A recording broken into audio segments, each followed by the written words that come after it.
Ako yan. Siguro nagtataka kayo bakit ako sumasayaw dito. Pero hindi sa pagmamayabang, isa akong mag-aaral sa JRASU o Jack Roberto Antisilos University. Let me introduce myself. Hi, John Byron nga pala. Laging galit pero di kaya pagpapalit. Byron, 5 letra pero kayang mahalin ka ng sobra.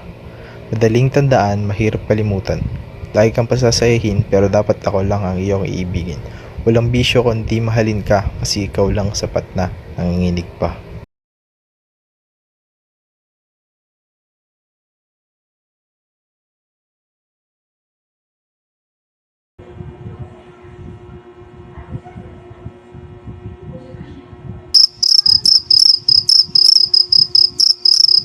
A few moments later. Hello everyone. Napagitay ko ba kayo? Sorry, bigla kasing sumakit yung tiyan ko. Tumae muna ako. Aside from that, let me introduce myself properly. My full name is John Byron Torrio Boral, 18 years old, and I'm originally from Purok Tres, Toclocan, Jose Panganiban, Camarines Norte.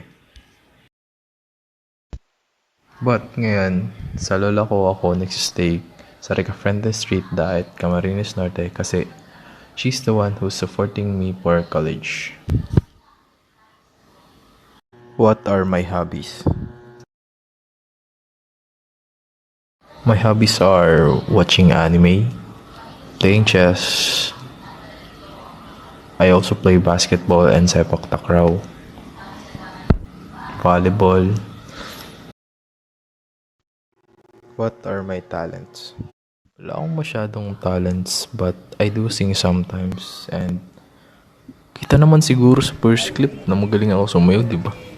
Charot, for entertainment purposes lang po yun. Why did I choose IT? I chose IT kasi sabi ng nanay ko. Tapos syempre malaki daw kita. Sino ba naman ako para tumanggi doon, di ba? And isa pa is in demand daw, sabi nila. Tsaka walang board exam. What are my expectations in IT? Isa lang naman expectation ko. Sana makatulog ako ng maayos sa pinili kong course.